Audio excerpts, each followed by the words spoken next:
Welcome back, everybody, to the show. I am your host, as always, Jay Villain, aka thatvillainjay, and tonight we have a very special treat for you.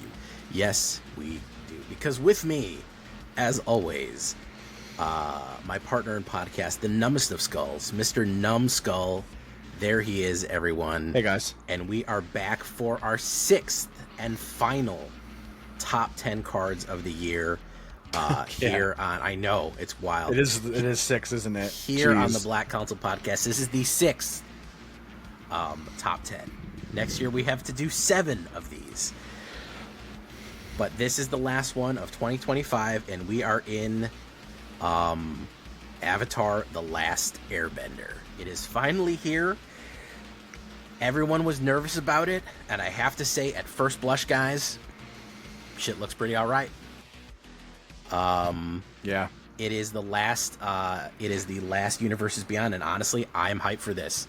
They came up with some solid cards. Even Professor said, man, this is a home run. I really do think this is a home run set. I think this is on par with the quality of Final Fantasy. It feels at home.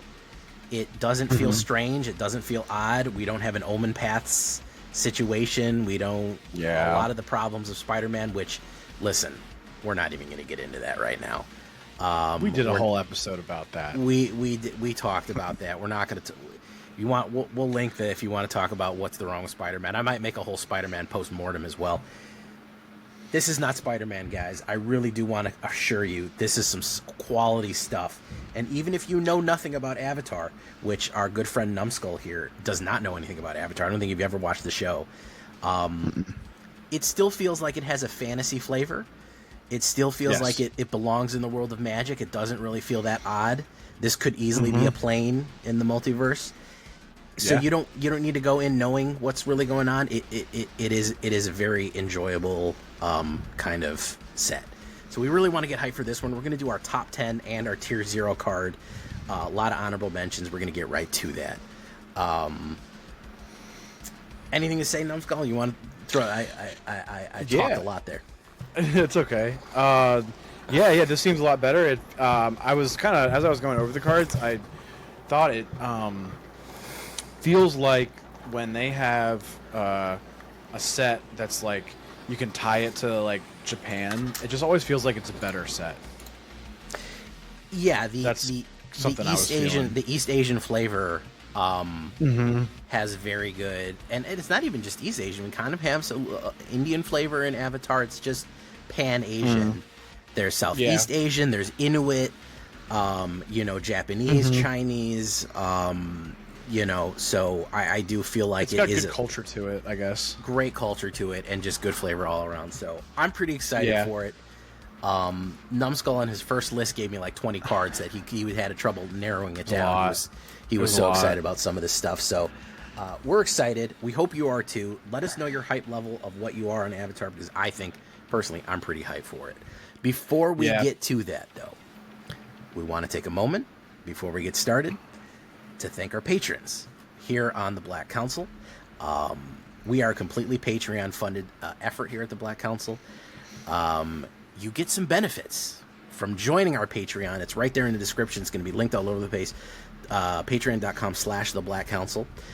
You'll be able to join us. You get exclusive access to our Discord, early access to our videos. You get your name read in the credits, along with some exclusive videos, ideas, concepts. One of our previous ideas, we built a deck video based on what our suggestions were. We also had our we polled our patrons for different ideas and concepts that we answered ideas and stuff for them. So we're very active with our Patreon and our Discord. We'd love you to join us and help directly support for as little as $1 a month or $1 an episode.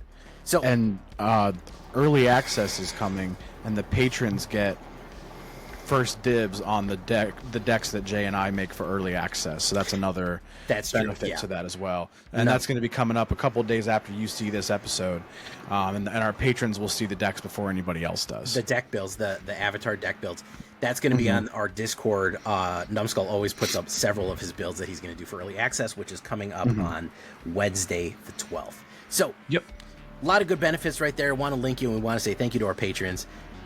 Shock Smash, Shane Hare, Mez Undead, VG, Zyran, Jason Flood, Jay Langford, Metal Mechanic, Notorious D, Deadfast, Argent Icon, Lars Van Breems, Jamel Langford, Trexodactyr, Lord Gypticus, the Flipticus, Mamulian, Nickel Nuts, Ulfir, Dante Valentine, and Zaberitz the Favorites.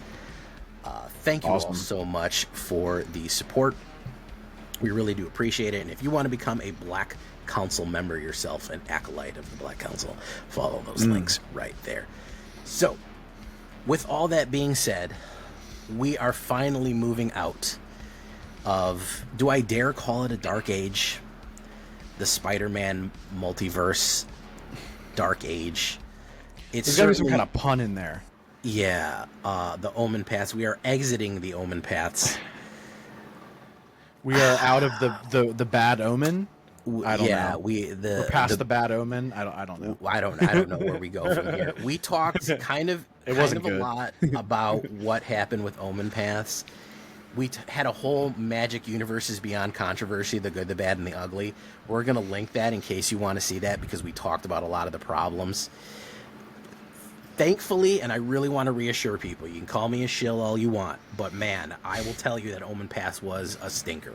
Spider-Man, I actually was just at Target, and there was piles of Spider-Man on the shelf. Oh, dude, There wasn't even, you know what the funny thing was? There was piles of Aether Drift and piles of Spider-Man. And there's just the two shitty ones. I should have taken a picture of it, because you couldn't find a Tarkir, you couldn't find a Final Fantasy. I haven't even seen Final Fantasy packs. I don't even think those are available, man. Yeah, they're hard to come by. Couldn't even find an Edge of Eternities, but Aether Drift get bought up too. And there was tons of Spider-Man packs. We were in a bad spot.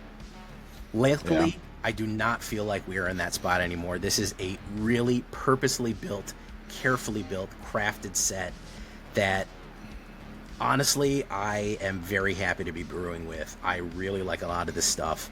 It looks solid, and I want to throw it to you, Numbskulls, from the perspective of someone who doesn't really have any connection to the Avatar franchise. What are your overall thoughts on this so far? I think this is cool because it gave me the chance to be introduced to some of the characters via the flavor of the cards. And just going off of that, it made me pick favorites on some of the characters. I'm like, oh, this character is really cool. This Aang card is really cool. Is that how you say it, Aang? Aang. Okay. Unless you're doing the bad movie adaptation, then it's Ong, but nobody. That's a joke. Ong. Okay, I see. No, it's Aang. The only thing about it, and that felt kind of Spider-Man-y, is there are like 3 Aangs, which I like. Some of them, there's like too many of the same name. Obviously they're different, but it didn't. I mean, with regular Spider-Man, or UB Spider-Man, I guess we'll call it. It did feel like they were really stretching it as much as they could. This one, I believe, is an actual full set, if I'm not mistaken. Yes, this was crafted to be a full release from start. So I think because of that, I'll let them get away with stretching it a little bit, because it's actually a full set. With Spider-Man, it wasn't even a full set. It felt like they were stretching everything. Too many legendaries, too many of the same kind of character. How many Spider-Mans were there? Like 5 when it was all 5 or 6? When it was all there was a lot. If you count Miles Morales, that's way too many for. And they were all spiders. And everything's a spider. This is different. I mean, I know the main theme here is allies, but there's other shit too. Yeah, so there's other stuff, and that's fine. So I was happy with it, and there was definitely some cards that got me thinking about, doing cool stuff, and some cards that I actually, and Jay and I will talk about them momentarily, that I was like, oh, that solves this problem that we're having in Standard right now. Like, there's certain cards that are like directly, almost it feels like printed to deal with things that are in Standard that make it not fun. So hopefully this will be a good set to kind of balance out everything, I guess, for the end of the year, and then we have a little bit. I mean, we're gonna need those bands too, Wizards. Don't forget. Yeah, we're gonna need those bands. We got that coming. We're gonna need those bands prompt. First thing Monday morning on my desk. I'm gonna need that. But I think this will smooth out. This hopefully will smooth some things out for us.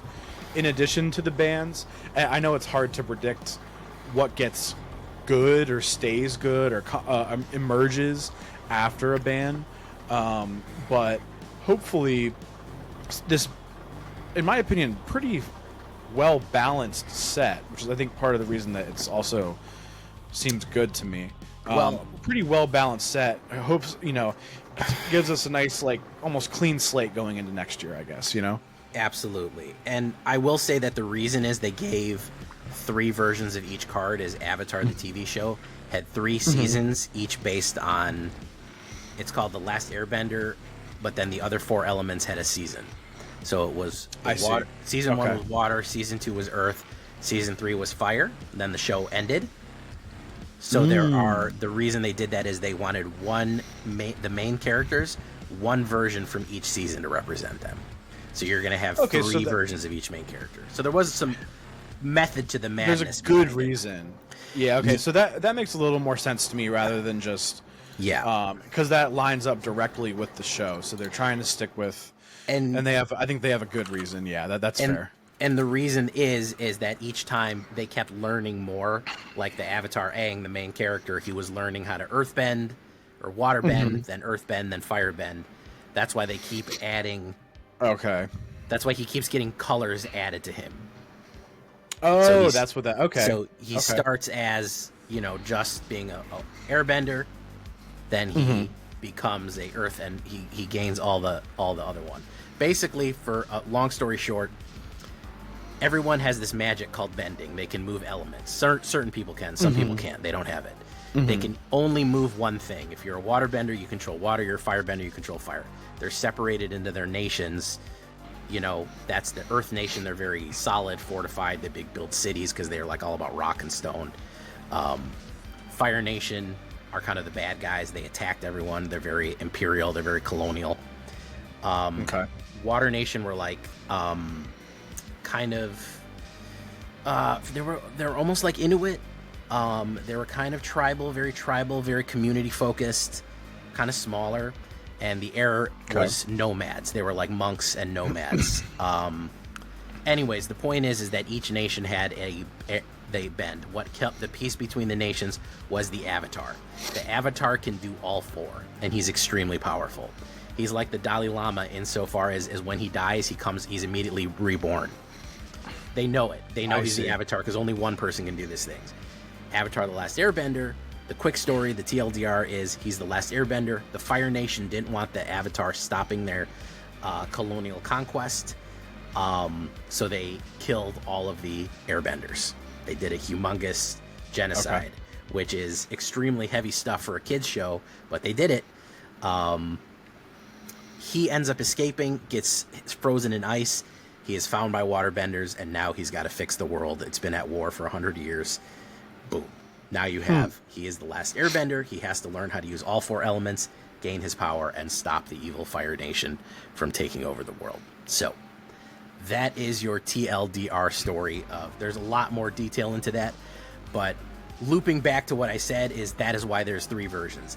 Each character grows more and more as the seasons progress. They get more and more powerful. That's why you're going to see 3 versions of them. It's a good explanation. There you go. I like it. That's a better case for me to watch Avatar than anyone else has ever made. It's very good. It's very good. Cool. It's probably one of the better children's shows ever made. I mean, you can still tell that it was on Nickelodeon. There's not. It's not Chainsaw Man. There's not. Are the movies different? Like more like the movie is very bad. Shows or. The live-action movie is terrible. I've heard the live-action show. I've heard mixed things about it. I've heard that there's good stuff and bad stuff.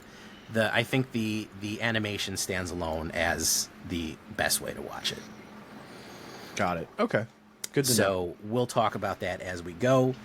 we want to jump right into the top 10 here, guys. Take your predictions of what might be our number 1 and our number 0. So we're going to each do 5 as we normally do, doing our top 10. And then the number 1 card that we both agree on is going to be our number 1 pick, our top tier stuff right there. So that all being said, let's jump right into it, guys. Do you want to go first or do you want me to go first? Yeah, I'll go first. Jump right into it. Let me tell you, let's hear yours right away. So I'm going to go into it here. And I'm going to pick a blue card just to get it out of the way. Amazing. We're going to get it out of the way. Get it out of the way. So nobody says I'm not, being impartial. Equally, I do think this is a good card, but I think in a lot of instances it's maybe a sideboard card, which is why I'm choosing it as 5 and maybe not higher, but I think it's a good card. So it's the Unagi of Kyoshi Island. 3 colorless, 2 blue. It is a legendary serpent. It's a 5/5. It has flash, and the ward is Waterbend 4. I will briefly explain waterbending. So to waterbend, you have to tap artifacts and creatures to pay that cost. Each one that you tap counts for 1. So you effectively have to have a combination of 4 artifacts and creatures out on the board. I just thought of like control mirrors where you don't have a lot of creatures, or like attrition-based mid-range matchups where it's hard to keep stuff on the board because you're like killing everything, countering everything, whatever it is. So unless someone, has like an edict effect or like say like something like nowhere to run, this creature could be very, very difficult to interact with. And it has flash, so it's like I think it's pretty good. Yeah, I actually really like that card. It as a blue stompy, I'm a big fan of blue stompy. I feel like blue stompy is just not used as much as it should be. I wish that they would lean more into it, and I like unique ward effects. Very unique, yeah. I mean, it's as a flash, as a 5/5 flash, and you know what else? It also punishes card draw, and people fucking love. Sorry, I didn't even read card that. draw. They fucking love card draw. Whenever an opponent draws their second card each turn, you draw 2 cards. My apologies, I completely left that out. It felt like I was missing something. But yeah, so and I think that's what makes it so good with the flash. It's like, oh yeah, all right, go ahead, draw your next card. Oh, I'm gonna draw 2 cards too. Because I can, and you probably can't interact with this creature right now. So I'm just going to draw these cards. Yeah. So yeah, I think it's good, and that's where I think that's where the sideboard option comes in. Cause it's like, what if you're going against a deck that doesn't draw a lot of extra cards, which I know a lot of the decks do right now. You know what I mean? This can also be good against your black based decks that are playing Annex. Flash it in on their end step. You know what I mean? With the Annex trigger on the stack, boom, you got a 5/5, and you drew 2 cards when I drew 1. Exactly, and then you can swing next turn. Yeah, like I might have the 6/6 demon, but you drew 2 more cards, so and you have a 5/5. It's pretty good. So it's just like a nice answer for things that I think is like still a very fair card. It's 5 mana, it's definitely an investment. Absolutely. I think it's great. I actually do like that one. A word on it. I don't really have anything to add, except I do like unique wards, which... Yeah, it's so cool. It punishes people. So it punishes control. It's like a blue control punish, which is... That's why I say control mirror, dude. Yeah. It punishes you for not having board state, and it punishes you for drawing too many cards, which are 2 things that happen too much right now in Standard. People have no board state, and they love drawing cards. 2 things that happen a lot in these control decks that are... annoying to play against, Exactly. So I think it's good. So this is like maybe even a tempo thing too, like the top end of your mono blue tempo, whatever you got going on. Equally, it's a legendary. I think that's fine though. And the The water bend, in my opinion, is just really good. Just really good. Maybe don't play it in a deck that plays like Get Lost, because you're going to give them the artifacts. You know what I mean? So maybe pick a different removal spell if you're going to play this card. Just something to keep in mind. All right. Well, I'll say a little bit. Kyoshi Island was made by the previous avatar, who was an earthbender. A warlord was attacking her island. Her Exa was the end of peninsula. She was so powerful to basically stop the warlord, she pushed the entire peninsula away and made an island. So interesting. Kyoshi's actually a big part in the plot. We'll talk about that later. Don't worry about it. But just Kyoshi Island's interesting storyline. So on to mine. Let's do it.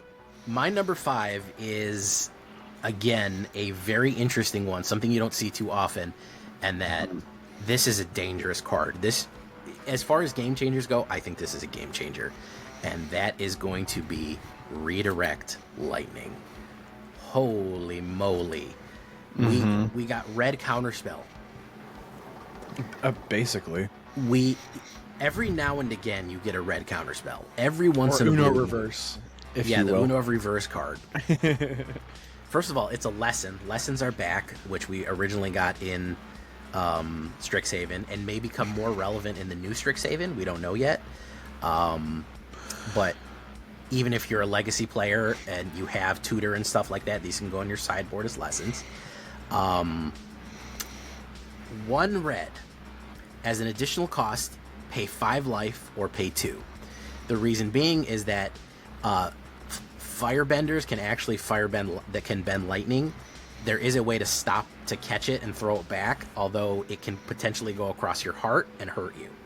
So you could either be really good at it or take damage, which is a flavor win right there for how it works. Ah, that's cool. Okay. However, if you don't have the 2, if you're playing red right now, and basically what it does is change the target of a target spell or ability, ladies and gentlemen. Or ability. That is nasty. That is nasty. So you can change the target of anything that you want. And it doesn't say opponents. You can even do your own stuff. Yeah. So anytime you're playing red now and they have 1 open red mana, you need to think. You need to stop and think and go, could they redirect this? That is the definition of a game changer. Because if you're saying, damn, I gotta kill this Screaming Nemesis, aka Screaming Mimi. Let me play my Shoot the Sheriff. He has an open red mana. Ooh, do I want to wait till he doesn't have any open mana? Because I play that Shoot the Sheriff. Guess what? He's going to take 5 damage because he doesn't care. He's all about speed. He'll take the hit and shoot it back on my blocker. And now what? Now I'm looking like an idiot. Now I'm sitting there with,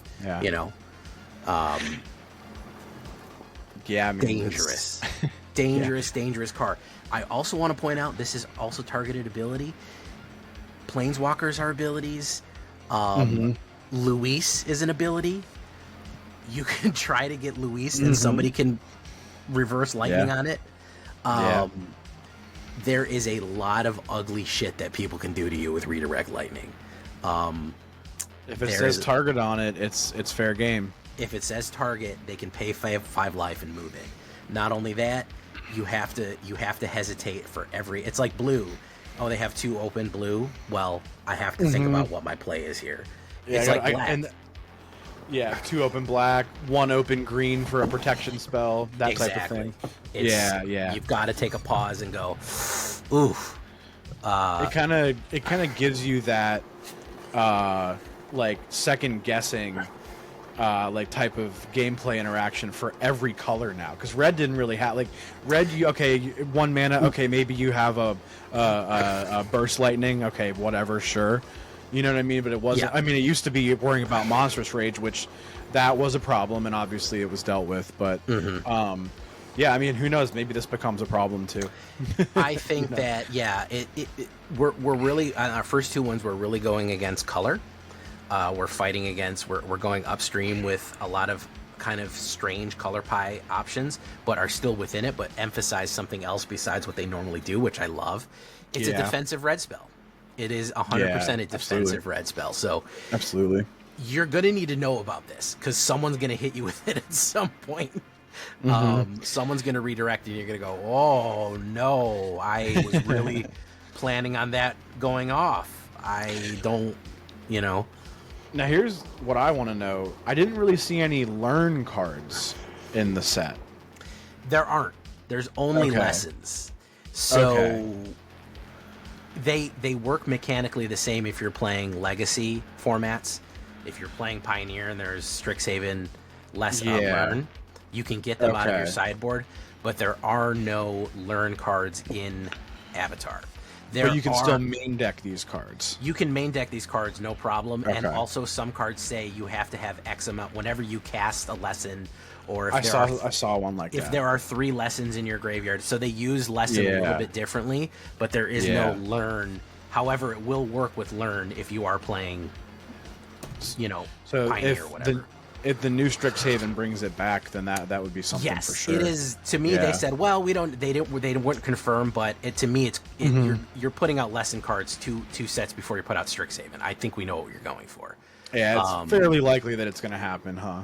Even if they don't put out emphasis on learn, there's going to be a few of them that are going to help you learn. Hey, side note: is the first set of the new year Universes Beyond? No, it's Lorwyn. So it's going to go Lorwyn, Strixhaven. It's going to go Lorwyn, Teenage Mutant Ninja Turtles, Strixhaven. Okay. I wasn't sure if they were going to put a Universes Beyond in between there. Okay. No. Good to know. All right, well, shall we number 4? Well, it's number 4 for a Numbskull's number 4. Yep, I'll do number 4 here. So I've got, and this is a cool one, something that my teammates and I were talking about in the Discord the other day. I think it's good. We've got Phoenix Fleet Airship. 2 colorless, 2 black. It's an artifact vehicle. It is a mythic, but it's not legendary. 4/4 flying. At the beginning of your end step, if you sacrificed a permanent this turn, create a token that's a copy of this vehicle. Okay. As long as you control 8 or more permanents named Phoenix Fleet Airship, this vehicle is an artifact creature. Here's the craziest part. Crew 1.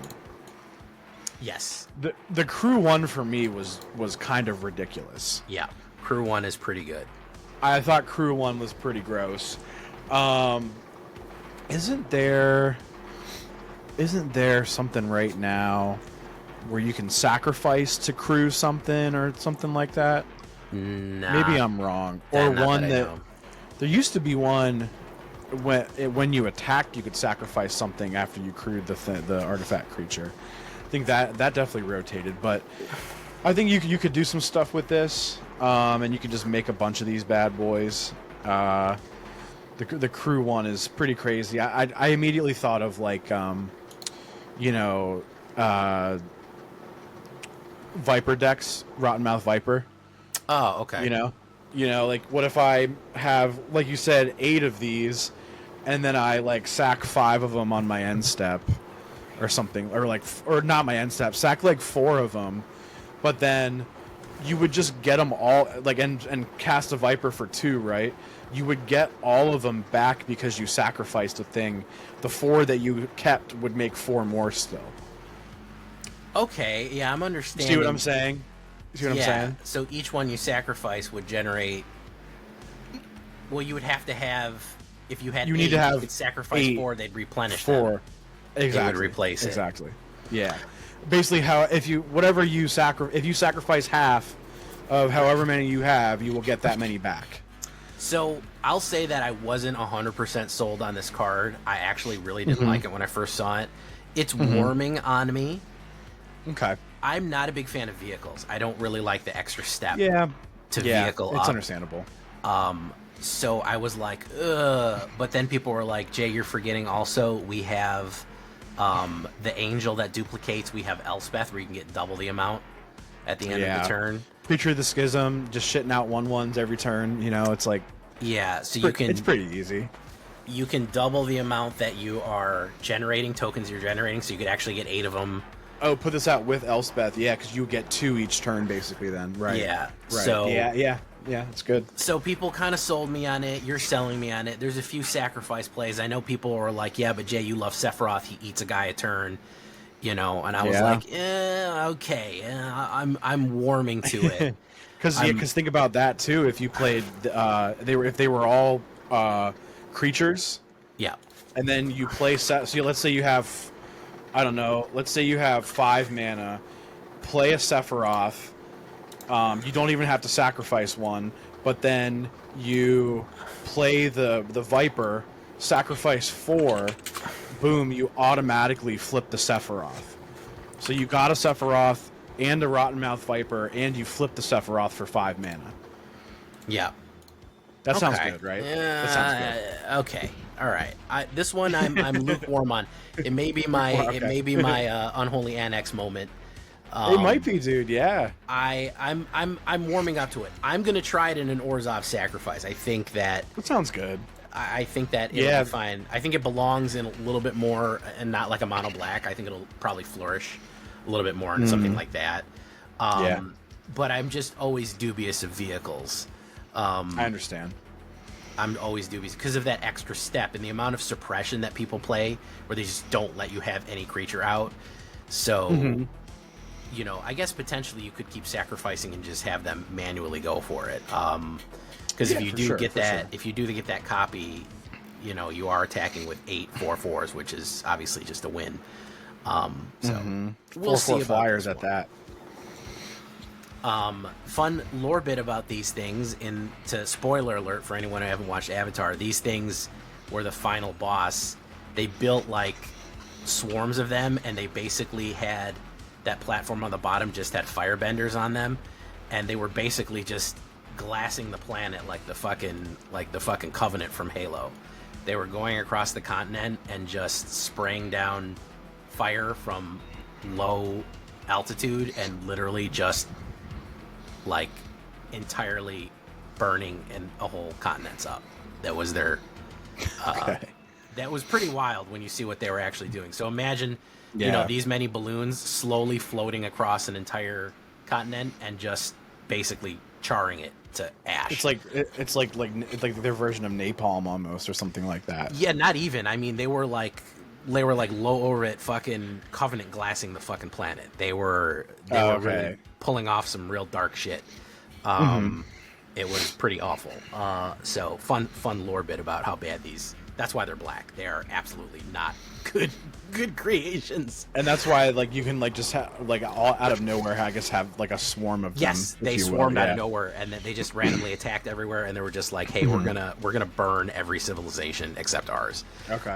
So another good flavor choice. Yes, another good flavor choice. Awesome. Also spoiler Love alert. It. So I'm next, I think. My next one is going to be a uncommon and another lesson. Ooh. I'm really liking these lessons, but a lot of the instant sorceries are just lessons by default. This is an uncommon and holy power creep, Batman. This is called Enter the Avatar State. Yeah. So mine is Enter the Avatar State, which is an instant lesson. Until the end of turn, target creature you control becomes an avatar in addition to its other types, and it gains flying, first strike, lifelink, and hexproof. You get 4 keywords at instant until the end of turn for 1 white. Yeah. And if it's relevant, it's an avatar. Maybe that'll be relevant at some point. If it's relevant, it is an avatar. The avatar state, because they get reincarnated again and again and again, they're basically accessing all of their past lives. It's their Super Saiyan. That's what it is. That's cool. I know you're a Dragon Ball fan. You understand that. He's accessing all of his past lives. You see all those people behind him in the artwork. Those were the previous 3 different times. Those were his previous lives as Avatar. He can talk to them. He can use their powers. So he's basically going Super Saiyan. Like almost nobody can stand up to the Avatar state. So we're going Super Saiyan for 1 white mana. Is what you're saying? Yeah, it's pretty good. It's hard to maintain. Yeah. But we're talking about right now. People are using that Cura or healing magic to get hexproof for 1 white, and that is considered a main deck. You're talking about adding 4 keywords and hexproof being one of them. Any one of these would save your life or win the game. Oh, for sure. You're swinging in.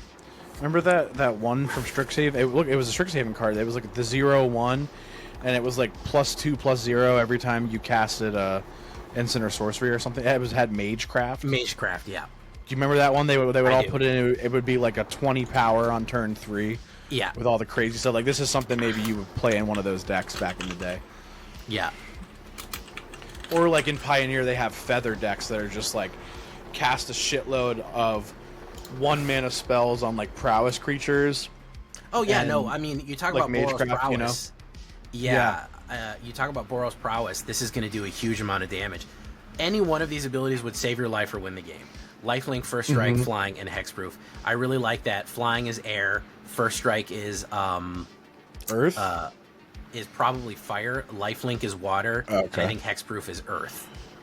Okay.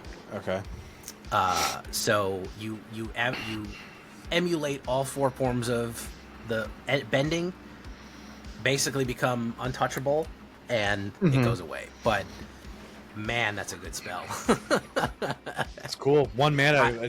That's tough to do more for 1 mana, other than casting Redirect Lightning. I don't know. I don't think that. I don't think the only thing that can make it more powerful is Indestructible. Right now, it's one of the most powerful. Protection or like cards Trample, in the game. maybe, but. Yeah, but even so. But you don't put Trample on a freaking on a white spell though. No, you don't. Not usually. Yeah, so it'd be a little off. Yeah. Okay. Moving right along. Cruising down the street. All right, so this is going to be the number 3. I think this one is just going to make too many decks go crazy, and also it's not legendary, so ample craziness. Badger Mole Cub. Yes, this one was also on both of our lists. Yeah, and I'll say I think we both had Redirect on there as well, right? We both thought Redirect Lightning was crazy. Yeah, okay. So yeah, Badger Mole Cub is a badger mole, in case you were wondering, for the creature type. So a little bit of lore: everything and all the animals and avatars are all combination animals of 2 different things. So that's cool. That's cool. So there's turtle ducks. There's badger moles. There is hawk bats. Everything is 2 animals put together. Okay, that's actually good to know. Yeah. So it's a badger and a mole. Yeah. It's a mythic actually. So yeah, colorless and a green. When this creature enters, Earthbend 1. So you can make a land into a creature, and it gives it haste. It's still a land, and it puts a counter on it. Usually whatever, or I shouldn't say usually, but whatever the number is after the Earthbend, that's how many counters go on the land. When it dies or is exiled, return to the battlefield tapped. So I think this is a design to make sure that you don't think Earthbend is shitty. So you're not worried about Earthbending and the creature dying. It says dies or is exiled. So I think the only other way would be to knock it back to your hand to really make it not beneficial. But otherwise, that's not even the crazy part. And it's just such a simple text here. But we have a lot of creatures that do this, that play off of this card, I guess. Whenever you tap a creature for mana, add an additional green mana. Insane, because it's not legendary. It's only 2 mana. You're already playing, we have 5 years of Llanowar Elves. We have all those other guys that tap for mana. All the guys that exile a card from the graveyard tap for mana. This, and that. It's really good, and things are going to get out of control really fast. And they might even end up playing this in Pioneer, too. I'm not sure. Because the Pioneer mono green ramp kind of devotion decks could play off of this, too, because they have some creatures that also tap for mana. Also, like elf decks, a lot of the elves tap for mana. So this could see play in like commander elf decks too. So I think he's going to go crazy in a couple formats, actually, personally. Yeah. I mean, there's creature mana rocks in almost every color. I mean, we have red that generate. Yeah. There's Golgari specifically. I also think that we're missing an important aspect of this, especially when it pertains to current standard. That earthbend, yeah, you are picking up a land and you're throwing it. It's that's how earthbending works. You pick up a piece of chunk of earth and you hurl it at someone. Having an instant 1/1 that goes back, that will trigger landfall again if it dies, because it enters play again. Yeah, sure, yeah. So you have the potential, like, if you do Badger Cub and you throw that 1/1, and you already have somebody like Bristly Bill out, or the Hydra, the Mossberg Pump, they basically are going to have to take that 1/1, because if they try to block it and it dies, you're going to trigger landfall. It's going to trigger landfall additional time. So you actually, by having, you can even sacrifice it.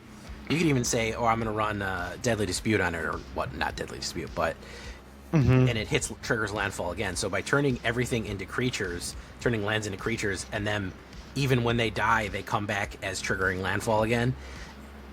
You have some potential there for shenanigans.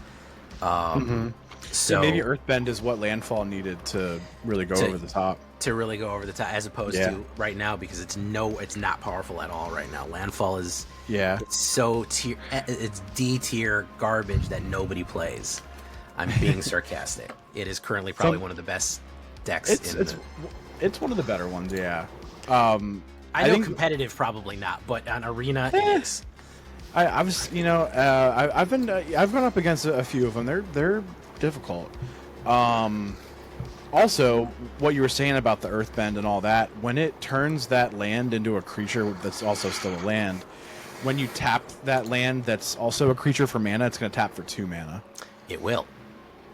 Yeah. So if you make a forest, a 1/1 that you Earthbended and it's untapped, you will be able to tap it for 2 mana that turn. So think of it as like a Utopia Sprawl, which is another thing that ramp decks use to make forests tap for more mana. But think of it as every time you Earthbend, it's effectively Utopia Sprawl, and it's a 2 mana 2/2. Or if you just have a creature that's a mana rock, that's also basically Utopia Sprawl as well. So it's like Utopia Sprawl everything in the deck if you want, because that's what you could do. So yeah, I think it's gross, and you can have 4 of them and nobody can stop you. So I'm into it. Yeah, ramp is very solid right there. Good stuff. I like it. Badger Cub. All right, so that was Badger Cub. I'm on to my number 3. I hate to be a basic. I'm gonna be a basic bitch. But I want to talk about firebending, and there's no better person to do it with, to look at basic firebending with Firebending Student. Basically, hey, do you just want you guys want another 2-drop fucking red card that can solo the whole game? Here you go. I know you guys want love 2 mana VV. Yeah. Do you think that? Do you not like what is that card called that is everyone fucking the mouse? What is his name? The 2/2 mouse with haste. Oh, Emberheart Challenger. Emberheart Challenger. They're like, you want like a different, better Emberheart Challenger. Yeah. And everyone was like, yeah, we want that. And they're like, well, guess what? It's coming. 1 red and 1/2 human monk. Really like that monk because it synchronizes with Jeskai that we just had in Tarkir. Prowess.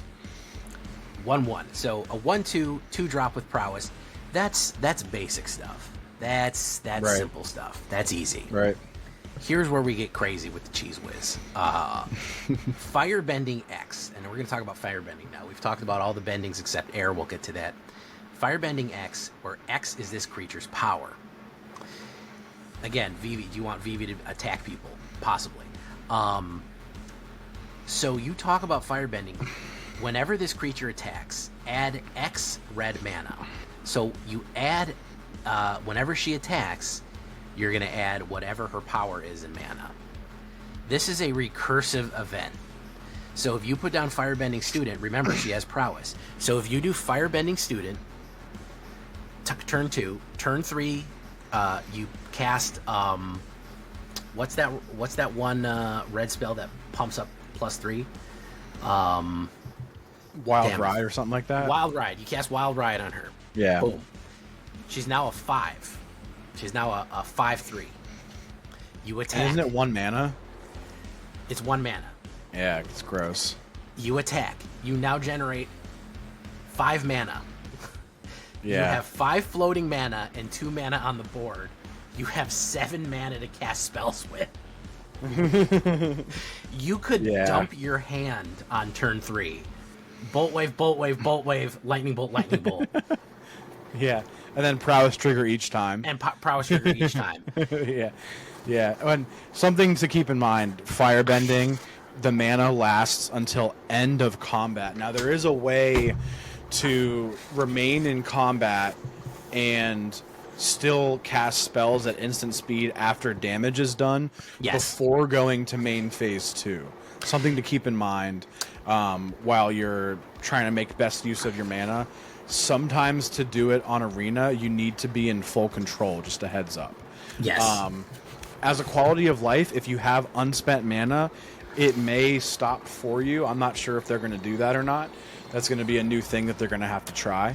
They're talking about maybe putting a manual stop or a stop in there at the end of combat for that reason. Okay. To move to main 2. Okay. This can win you. Just remember that in paper too. You got to tell the person, "Hey, we're still in combat. I'm doing this because I have this mana." You know what I mean? The cleanup of damage, damage cleanup step. I would say like after damage is dealt while still in combat, kill you. There are also, I believe we're going to get a grand total of 3 different cards, which we'll talk about. If we're going to look at a few of them. Red mana doesn't go away. Yeah. There's a really cool one that I know of. I'll say that. There might be more. Yes, I'll tell you the old one, which was Electro Assaulting Battery, aka Bio Irritable Instructor. Oh Arena. yeah. Electro. That is a 3-drop that all red mana never goes away ever, and if he leaves the battlefield, you can pay X to explode. You can fireball.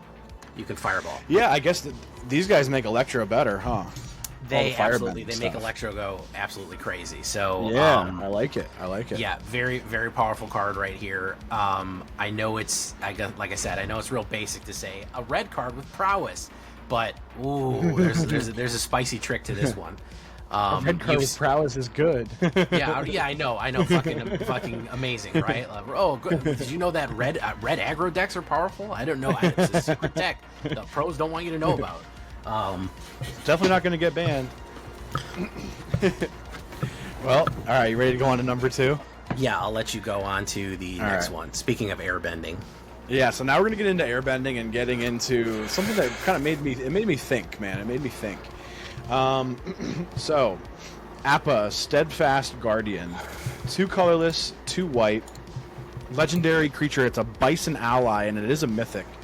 It's a 3/4 flasher. Also has flying. When it enters, airbend any number of other target non-land permanents you control. You exile them, and while it's exiled, each the owner of each one may cast it for 2 mana, 2 colorless for the matter, rather than its mana cost. This really makes me think of like how well it might play off of like warp cards, you know? Yes. So everybody wants to warp the frickin' Riddler right now. You could airbend it and then cast it again the next turn for 2 mana, but then just keep it on the board now. You know what I mean? Whereas instead of waiting till you get to 5 mana to cast it. So I immediately think of airbending that guy. I think about that Eldrazi that we have that lets you put a permanent on the board when he leaves. Yeah. Because when you airbend it, he's going to leave the battlefield, so you're going to get that trigger too. You know what I mean? And then you're going to get to cast them regular style for 2 mana. So I think a lot of these warp cards, airbending makes warp like really crazy, I think. Equally, I think there's one that says like cards in exile cost 1 less to cast or something like that. There's a card in the set like that. So you're effectively casting your airbent cards for 1 mana, which I think is pretty messed up.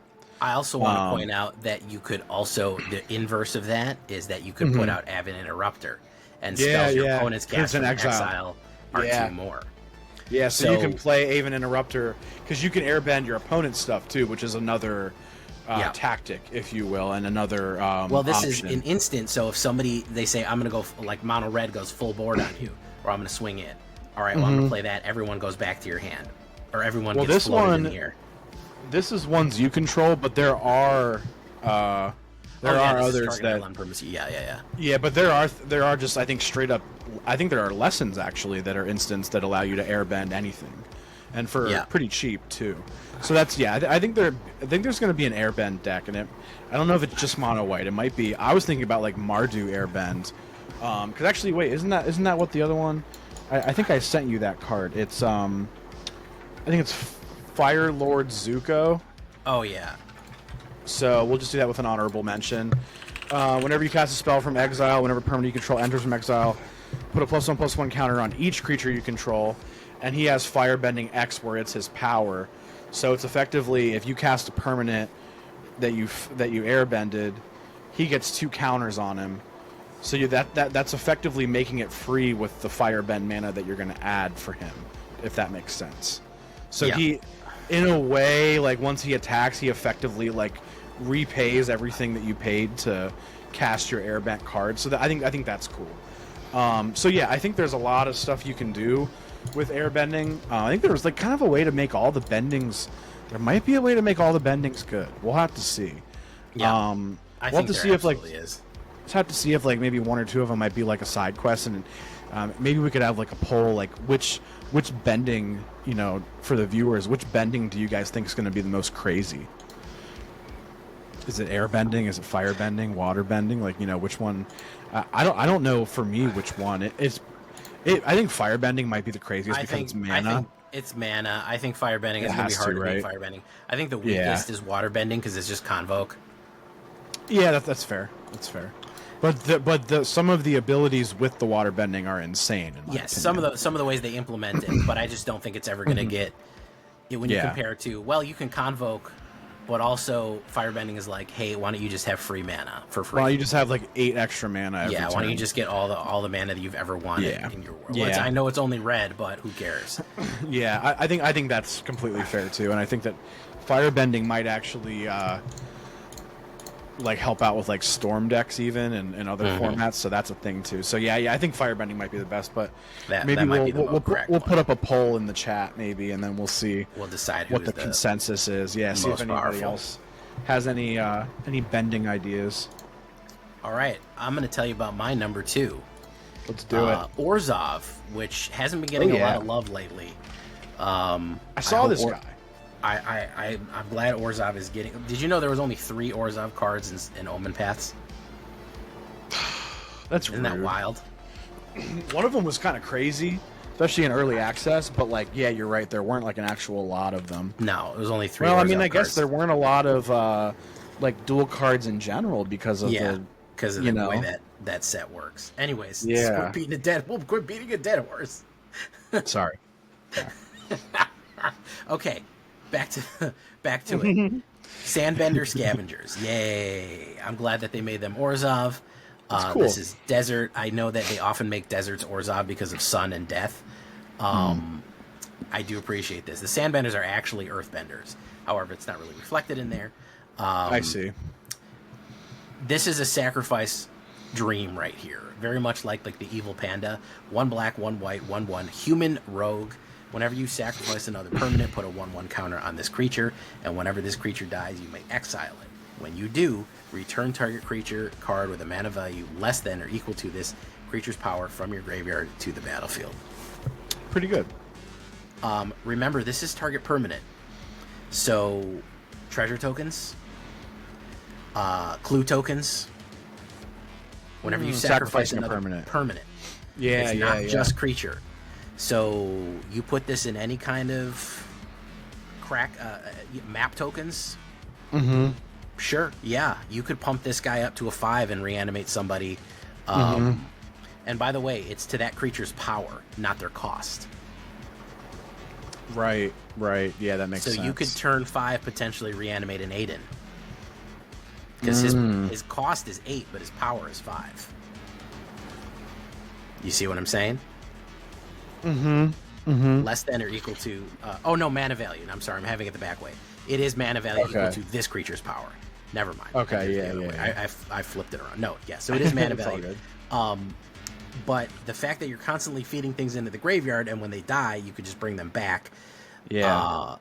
Orzhov loves this. I think that it also, by the way, people brought up that this also comes back with a Raise the Past. So you're talking about that small Raise the Past deck, the small creature Raise the Past deck is really good. Then you have that sack outlet that just sacrifices everything. Exactly. You have sacrifice. You have sacrifice outlets. You have Sephiroth doing whatever it is he does.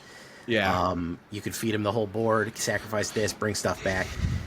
It is a nice little recursion card that gets stronger and stronger and stronger. I like cards that punish the opponent for killing them. So you have this guy. He's a 3/3. He's a 4/4. He's putting pressure on your opponent. They say, I got to get rid of him. You get rid of him, he's going to replace himself. Yeah, exactly. Yeah. So you are going to clearly punish people for doing that. So I do like the dynamics of this. It's a well-designed Orzhov card. Honestly, this could not even be from Avatar. You could have had this in any set, and people would have not blinked twice, which is what I think is optimal game design. Because a human rogue Orzhov that sacrifices and reanimates is just pure Orzhov goodness. Yeah, there's like a priest card that's like that. That's a 2-mana Orzhov card also, I believe. Very similar. So that is definitely something that's been done before. I like going the sacrifice route with it. Just feels like Standard's a thing where if you wanted to, you can have a lot of permanence right now. You could do it Mardu with the what is it? Munitions, or is it, what is it Weapons. called? Weapons manufacturing or something like that. Yeah. So you could sack all your munitions tokens or whatever those things are called. Or artifact creatures, bring them back. Yeah. Yeah, but you could do like 2 damage for each one, do all that crazy stuff, and I think you're playing it with, again, another card that Viper is a thing. Yeah, Viper's a thing. Yeah, absolutely. You sack 5 permanents to cast your 1-mana Viper and make this guy a 6/6 and reanimate a 6-mana creature, which is the Viper is 6 mana, so like that's a thing. Yeah. If they kill your Viper when you get it out, okay, I can sacrifice this guy, or I'll kamikaze this guy, and then I'll get the Viper back. Like, there's stuff you can do. It's constant pressure. It's pressure. Or Vein Ripper. Or Vein Ripper, yeah, that's we good love a one good too. Vein Ripper, why we do not? like to rip a vein. Yeah. So he's good. Pretty solid card right there. I do like that one. I think it's going to be tricky. It's a rare, but it is not legendary, so you can have a lot of those on the board. Yeah, I think it makes it good, and that makes it better with Raise the Past too. It does. So we are on to. It's number 1 time. Number 1 for the numbest of skulls here. He kind of surprised me with his number 1, but I kind of get it. I think as an old school Magic player, I get it. Yeah, and we each had the card 0 was going to kind of end up being each of our number 1s anyway, so we were just okay, we're just going to make it card 0. It was, once I got my shit together, it was pretty easy to decide our card 0. Once I got done marveling at all the cards I liked, we got things done. All right, so this guy does a lot, and it's really something. So it's Zao the Moonslayer, colorless and a red. So you think of anything red and you think of the word moon in Magic, you're going to think of Blood Moon. Very similar. Blood Moon. And this is like a creature version in a way. So Zao the Moonslayer, he's a human soldier, and he has Menace, which is cool. Non-basic lands enter tapped. Fun. That's already good. So that's where, like, this is another card we were talking about in the Discord, and somebody was, so here's the next thing. 7 colorless, put a Conqueror counter on Zao. That's a firebending mana sink. That's that's a lot of things. Now, if he has a Conqueror counter on him, non-basic lands or mountains, and then there's your Blood Moon. So, you got to spend the extra 7 mana to get it, but you have a lot of cards in the set that are giving you the free mana. So it's a lot more doable than you might think. Equally, 2 mana, Menace, 2/2, non-basic lands enter tapped. That's already enough. That's already enough. And I want to say, against these triple color decks, these complicated ones, like, for example, like, what's a popular one right now? Grixis Reanimator, or the Sultai one, or Sultai Reanimator. The Sultai Reanimator, for example. Also like the Abzan, Abzan Una. Abzan Una decks. The Una decks, yeah. They never run basics. I don't think that they ever run basics. 1 or 2. Yeah, just to insulate against demo field, but that's it, And the thing is, the funny thing is, I showed you with Firebending Student how you could generate 5 mana away. How you could almost generate 7, because if you had 3 mana down, you attack with the 5, you would get 5 and have 2 left. You could immediately hit 7 for Zhao. If you do that to certain decks, the game is over. They have no way of destroying Zhao. It's not going to happen. If you lock out somebody who only has non-basic manas and they're all just red and their whole strategy is to run freaking Naya or something, or not Naya, but is to run Sultai, they're dead. They're never going to cast a spell again. You're just going to beat the hell out of them forever. So he is insanely powerful in that way. Yeah, and he's good for the red deck that, because like in that red deck against, like, say a Yuna or even a Vivi deck, how do I win? I have to kill them fast. I mean, most red decks, that's usually how it is anyway, right? But like, so he directly aligns with the central purpose of the deck by he's slowing down the opponent. Not really something you've been able to do in red much. No, but that really helps you. Helps you. Oh, they have 3 mana. They're playing a bunch of non-basics. Next turn, they're gonna cast their Day of Judgment, but they need 4. They have to play. They need 4 mana, and they have to play a non-basic land. I play Zhao. That buys me a whole nother turn. That can be life or death sometimes. Yeah. And for 2 mana, it's like, you know what I mean. He wins the game a lot. So it might be like he's good on curve, but he's kind of like good like almost anywhere. He's solid anywhere. I know it seems like a lot to put a Conqueror counter on him, but with Firebending, it shouldn't be that hard. Yeah, agreed. The other thing, to lore purposes, this was season 1 antagonist. He was a general who was hunting the Avatar. He was a bad guy. He kind of went off the deep end. He figured out that this water tribe had these 2 koi fish that were essentially the moon spirit, and they're like, hey, you can't, like, even his own people were like, hey, you can't fuck with that. That'll ruin, like, it's the energy that's like maintaining the moon. He's like, I don't give a shit. I'm gonna be the moon slayer, and I'm gonna put these koi in a bag and beat them. And so he, like, literally was basically gonna make the moon collapse. Like, you see how the big moon is so big there? Like, it was like falling out of orbit. He was off his fucking rocker about what he was going to do to the moon spirit. Is he holding the koi fish in that bag? Yes, he is holding a koi fish that is possessing the moon spirit, which is essentially keeping the moon in its rightful place and functioning normally. And they told him don't fuck with it. Even the other Fire Nation people were like, hey, you don't want to fuck with that. That's really important. And he's like, I don't care. So yeah.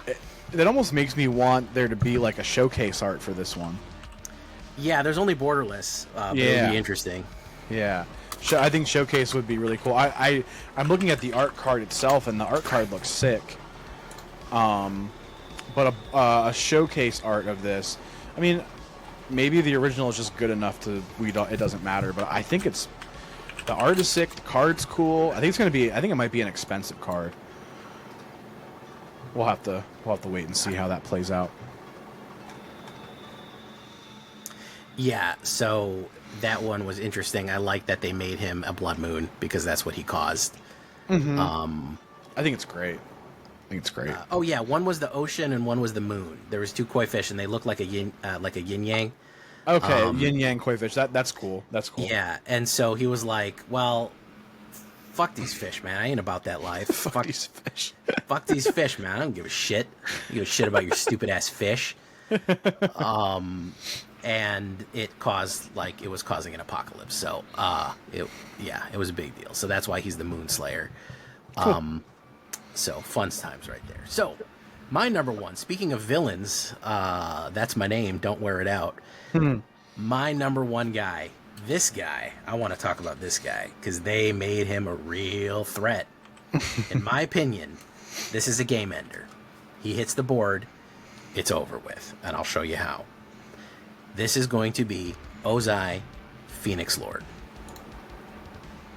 Ozai, Phoenix Lord. Is it Lord or King? I'm sorry, Phoenix King. He's the Fire Lord. I'm sorry. He's Ozai, the Phoenix King. He is the Fire Lord as official title. Okay. This is a 6-drop. Frankly, I mean, that seems expensive, but it's not that bad. And honestly, you can reanimate him on turn 5. Yeah, 2 turn red, 4, turn 5, whatever, yeah. 2 red, 2 black, and 2. Part of the reason I don't care that he's a little slow, he has Trample, Haste, and Firebending 4. So immediately upon Firebending, upon attack, hitting the board, he can attack and will Firebend 4. If you would lose unspent mana, that mana becomes red instead. So if you're going to lose unspent mana, it becomes red. If it was already red, I think it stays red. So I think he keeps unspent mana. Even so, you could tap black mana and it would become red.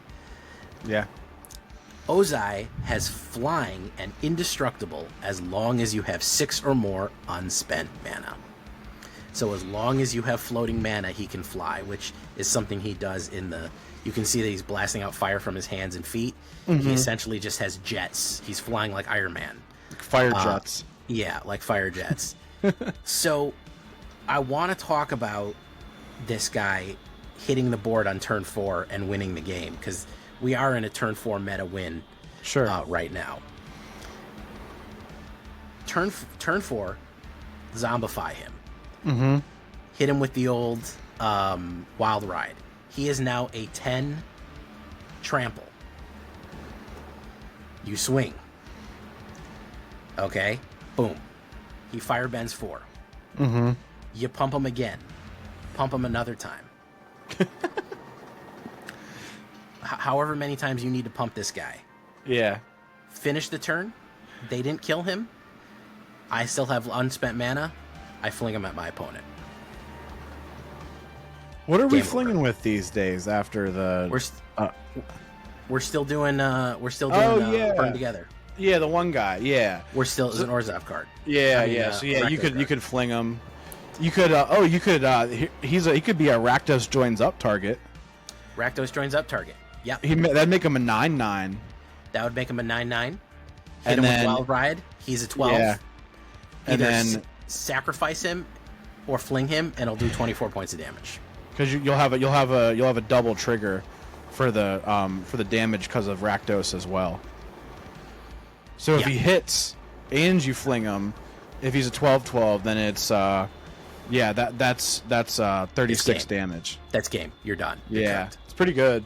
This is a game ender right here. I know that people, I think, aren't thinking that, but the fact that he generates his own pumps, he generates mana for his own pump, he has haste, he has trample, he's a 7/7. I mean, Yeah. he's like up there, dude. I mean, he's just he's like one of those guys like Valgavoth, where it's like the game has swung so badly in a direction that there's very little chance of recovering. He's definitely a big swing if he doesn't kill you. He's definitely a momentum shifter. Yeah, if you know he's coming, it's tough. He's a monster. He is an absolute monster. That I know he's limited to Rakdos, but you could play him in Mardu. You could probably play him in Mono Red.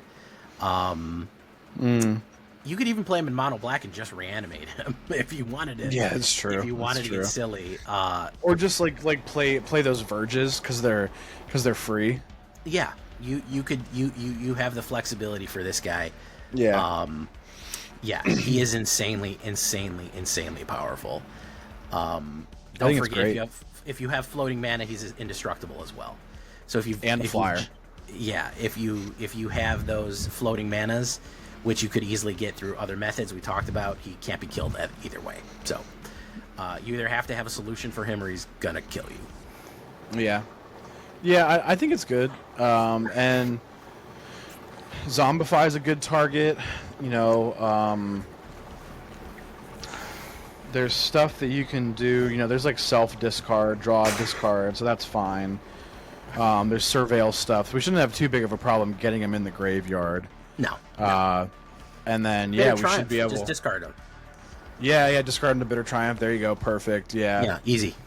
So we have a lot of ways to get him in the bin. You probably play 4 in the deck. A great reanimation target in a format where we don't have a ton of like really awesome 6 mana creatures. You know what I mean? Yeah. Especially legendaries. Yeah. I think if he was any more expensive, he wouldn't be good. If he was any less powerful, but I think they balanced him just right. He's one of those turn 4 win cons. I don't know why when I was reading it, I thought he was 7 mana. Seeing that he's actually adding 2+2+2 and realizing that equals 6, he's better than I initially thought. I'll definitely say that. Yeah. It's not that... I mean, I know that 5 is generally the upper limit, but if you're trying to finish the game, 6 is not that bad, especially if you're running in red, you could have a treasure or two. You know, we'll allow that. Yeah. There's the treasure stuff. We still have like the big score thing, right? Mm-hmm. Yeah. So there's that, you know, and we have the ramp. We have the Iron Crag. Yeah. We have other firebending stuff too. That's a thing, right? So, who knows, man? Who knows? There's FOMO. 2 attack phases with him is pretty crazy too, right? So, all right. Are we ready for it? Well, we want to do. You had a couple of honorable mentions. Oh, honorable mentions. Okay. Can I just you can't do all of them, but I was gonna say, can I just 15. Rapid fire them and not even talk about them, and they could just go on the screen? Sure, you want to do that? Okay. I'll do that. Did you have any honorable mentions, or did I kind of cover it? I think you are probably got all of mine. Okay. Let me see here. I don't know if I have any. Well, hold on. I got to write them down as you crap them out to me. Sure. Oh yeah, Sozin's Comet was one of mine. Sozin, yeah. Sozin's Comet is actually a crazy amount of way to get the fact that you can foretell it. It's normally a 5, but you can play for 3 and then generate 5 red mana whenever somebody attacks is insane. Sozin's Comet's wild. I do like Sun Warriors. I think those are silly. I think for Boros Go Wides, they're very fun. Those are only the 2 of my ones that I thought of. You want to rapid fire yours off? Okay. I'll give it like 5 seconds after I say it, so we can put it on the screen. People can read it, maybe. Yeah. I got Aang's Iceberg. Crazy flash, remove anything, exile anything. I don't know why they gave it flash, but you want to talk about power creep, there you go. Accumulate Wisdom. That was the card that Jay was referencing earlier as a lesson, is if you have the lesson cards in the grave, it's basically Ancestral Recall for 2 mana. The Secret of Bloodbending, that's one you get to control them during the combat phase, but if you bloodbend enough, you control their whole turn. Crazy. It's 4 mana. 4 blue at that. Or sorry, it's waterbending, right? Waterbend 20 or something like that. Yeah, waterbend 10, I think, yeah. Or 10, okay. Ko, the Face Stealer. He's like he exiles a creature when he enters, which is really cool. He's almost like a built-in Agatha Soul Cauldron. It's kind of cool. Yeah, it's a cauldron as a person. Yeah. And he's a 6/6. I was like, it's pretty sweet. Yeah. Just 6 mana 6/6, a little expensive given what we're doing, but like pretty cool control card, I think. The Rise of Sozin, so that's another Sozin that we were talking about, and he's like a Saga board wipe Necromentia effect, and then he flips into a creature. He does other stuff. He's crazy.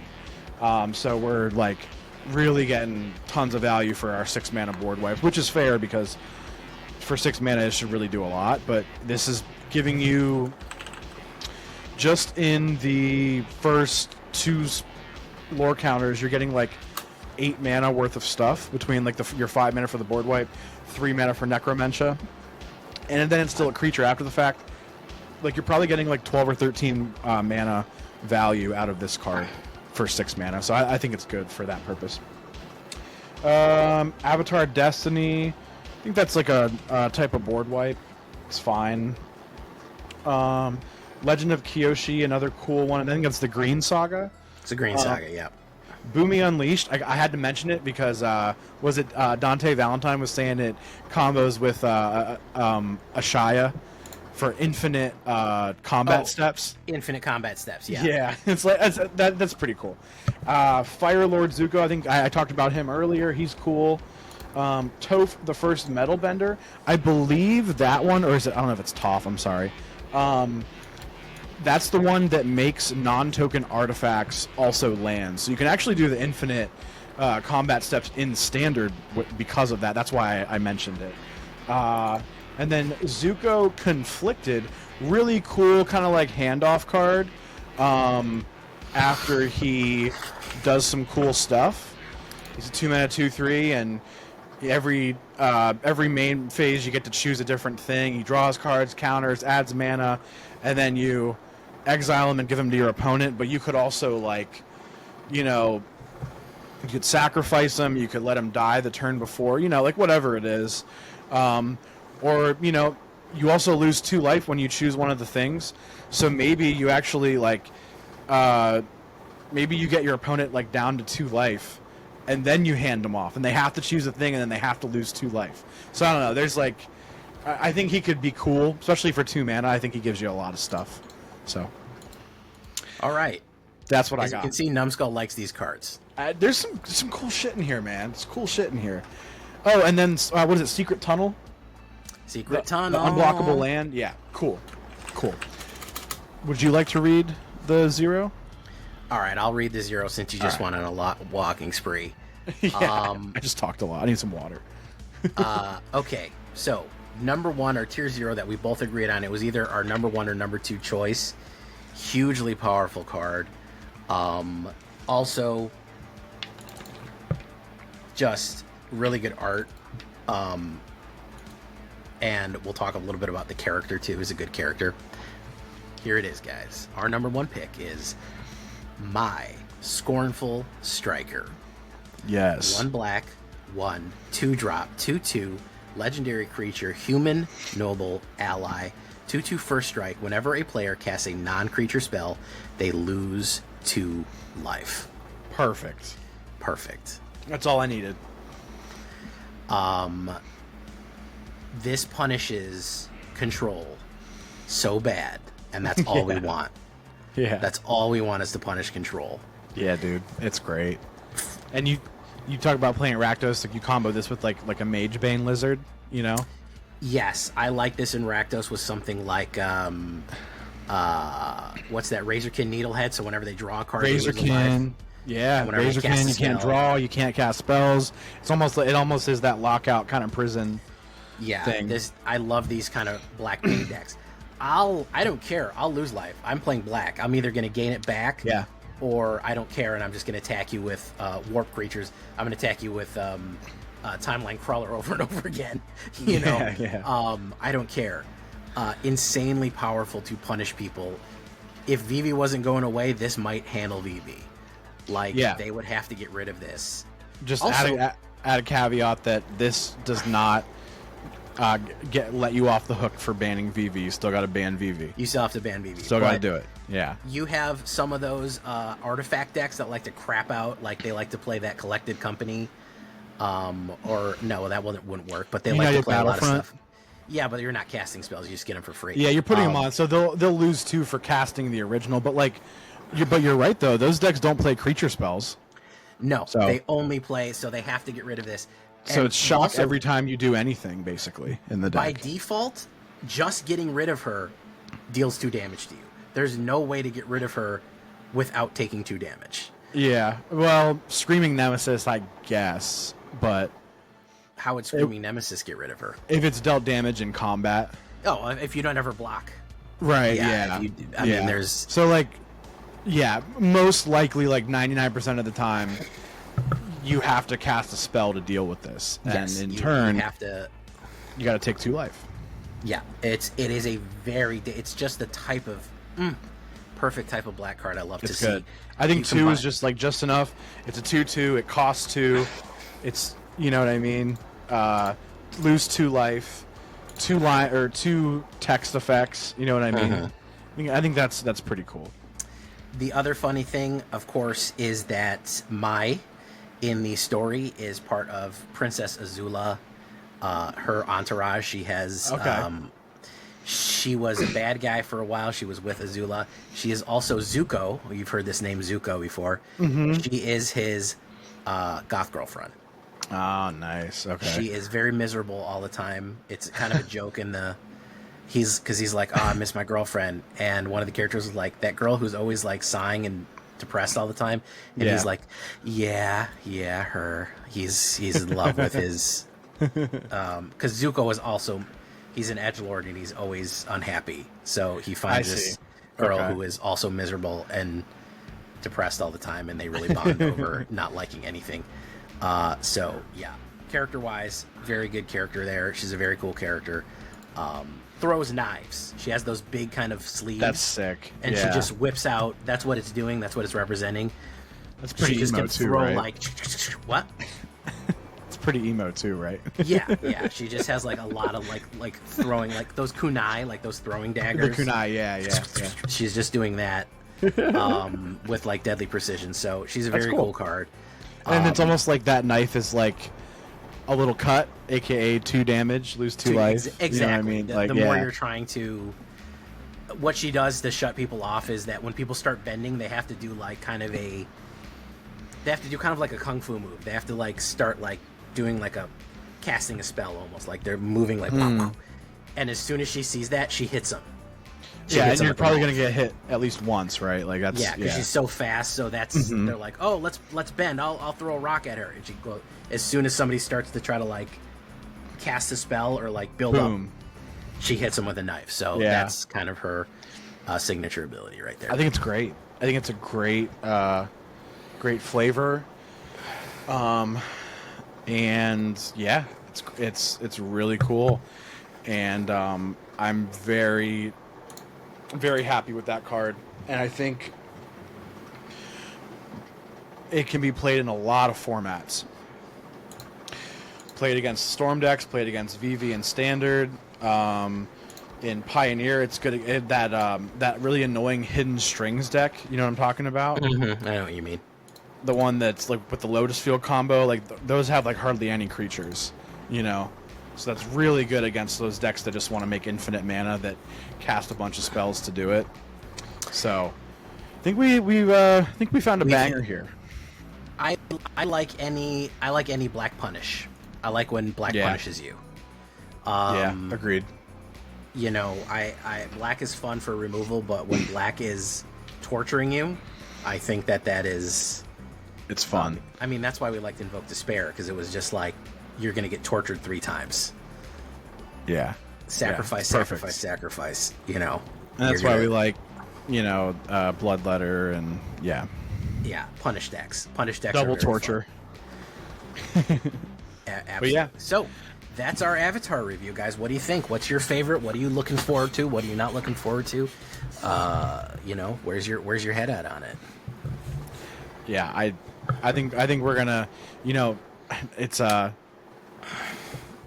easy to say that this shouldn't have a hard time topping the previous set. We won't even mention the name of it, but the previous we'll just call it the previous set. The last set. This will do better than the last one.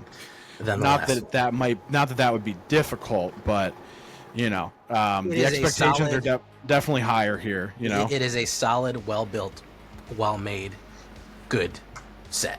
Yeah. I hope you're hyped for it, even if you don't like Avatar. Even the fact that Numbskull's into it and you don't even know what Avatar is, I think is proof that this has some sort of...